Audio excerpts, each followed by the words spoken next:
শিক্ষক নিয়োগ দুর্নীতি মামলায় বড় নির্দেশ বিচারপতি বসুর। Hi friends, welcome to my channel. এবারে জাস্টিস বিশ্বজিৎ বসু মহোদয় তিনি একটি ভার্ডিক্ট দিয়েছেন যে কর্মরত সমস্ত শিক্ষক শিক্ষিকাদের তথ্য বাংলার শিক্ষা পোর্টালে আপলোড করতে হবে, যাতে কিনা ছাত্র ছাত্রী, অভিভাবক অভিভাবিকা তিনারা প্রকাশ্যে দেখতে পারেন যে শিক্ষক বা শিক্ষিকারা পড়াচ্ছেন তাদের যোগ্যতা কতটা, তারা পড়ানোর যোগ্য কিনা, বা তাদের কতটা কোয়ালিফিকেশান, কী ব্যাপার, চাকরি কীভাবে পেয়েছেন, এই যে সমস্ত কিছু রিপোর্ট জানার জন্য জাস্টিস বিশ্বজিৎ বসু মহোদয় এটি ভার্ডিক্ট দিয়েছেন, যেটি কিন্তু নিয়ে নানারকম শিক্ষক সমাজে নানারকম কথা উঠছে। আগে আমরা শুনে নিই এই বিষয়ে কী মন্তব্য করা হয়েছে বা জাস্টিস বিশ্বজিৎ বসু এই বিষয়ে কী অর্ডার দিয়েছে না, আগে আমরা জেনে নিই, তারপর আলোচনায় ফিরছি। শিক্ষক নিয়োগ দুর্নীতি মামলায় বড় নির্দেশ বিচারপতি বসুর।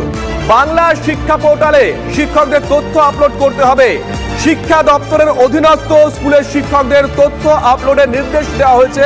নির্দেশ দিয়েছেন বিচারপতি বিশ্বজিৎ বসু। সিজার আমাদের সঙ্গে রয়েছেন টেলিফোন, আমাদের সহকর্মী। সিজার, ঠিক নির্দেশে ঠিক কি বলা হয়েছে? মানে যারা দীর্ঘদিন ধরে শিক্ষকতা করছেন তাদেরটাও কি আপলোড করতে হবে, মানে প্রত্যেকেরই?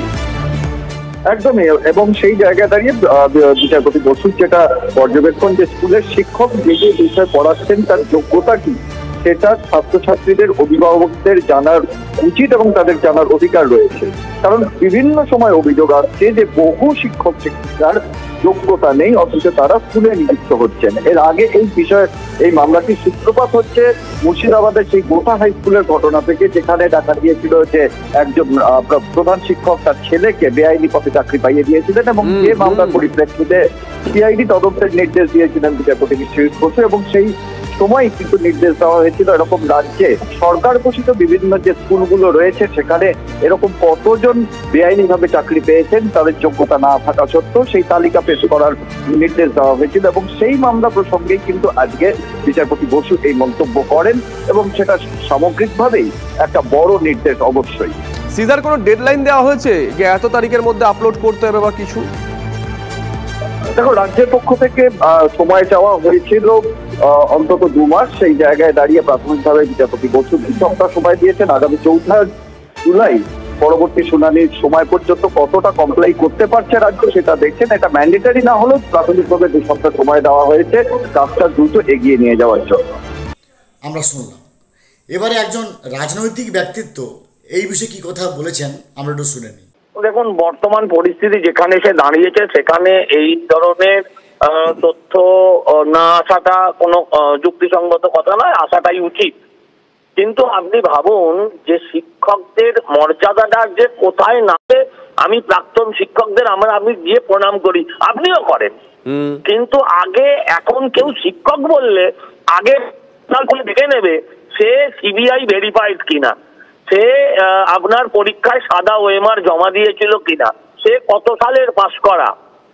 এই যে ব্যাপারটা পুরো শিক্ষক সমাজের প্রতি অবমাননাকর, আর এই অবমাননার দায় যার, তিনি স্বয়ং আমার বাংলার মুখ্যমন্ত্রী মমতা বন্দ্যোপাধ্যায়।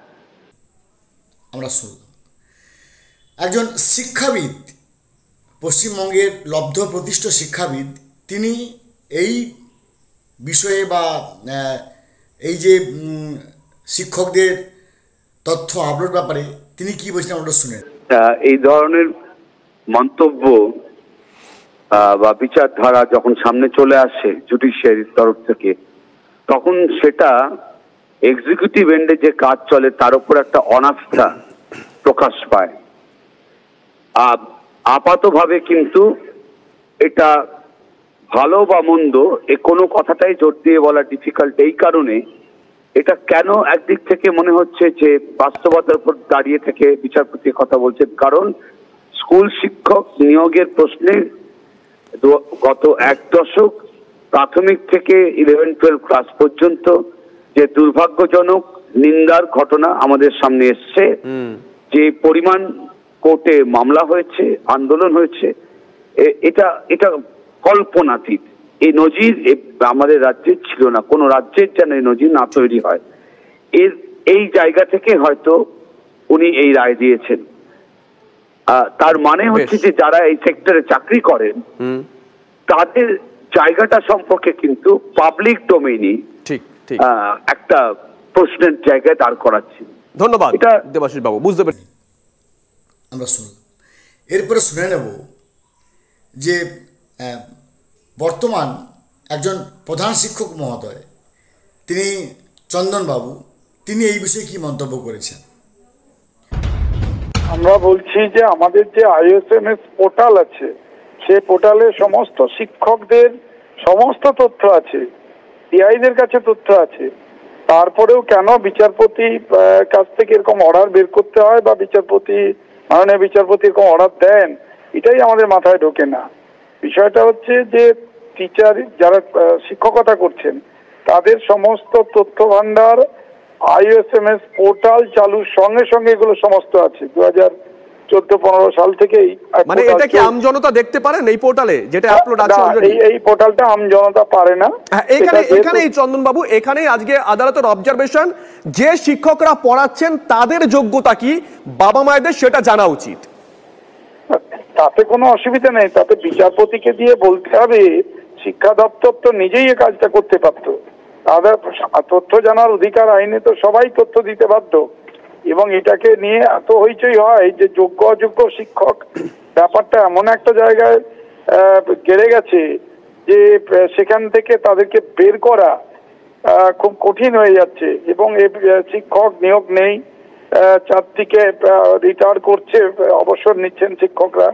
তারপরে আবার যে কজন আছে তাদের মধ্যে পড়াশোনার বাইরে গিয়ে এই যে তথ্য চাওয়ার নামে যা যা চলছে, এবং দিনের পর দিন এটা চলছে শুধুমাত্র শিক্ষা ক্ষেত্রে।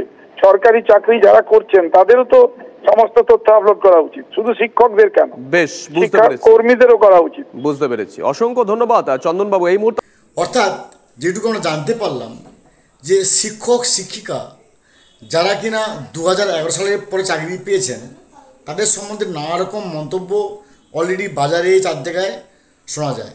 এরপর কর্মরত সমস্ত শিক্ষক শিক্ষিকাদের তথ্য নেওয়া হয়েছিল, সবাই জানি আমরা।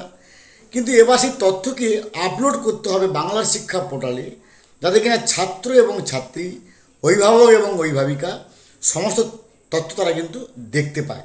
কারণ এতদিন ছিল যে সমস্ত কিছু তথ্যগুলো একটা জায়গায় আমাদের বাংলা শিক্ষা পোর্টালে ছিল, সেখানে অলরেডি ডিআই অফিসে থাকতো, বাংলা শিক্ষা পোর্টালেও থাকতো এবং এডুকেশন ডিপার্টমেন্টে থাকতো।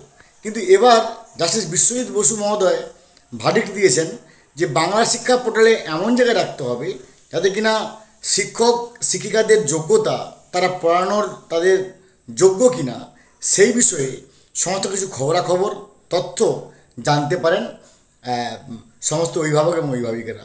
এর ফলে কিন্তু ভালো যেমন হলো তেমন কিন্তু খারাপ হবে কিনা সেটা কিন্তু ভবিষ্যৎ বলবে। আজ পর্যন্ত ভালো থাকুন। Have a good day. Thanks.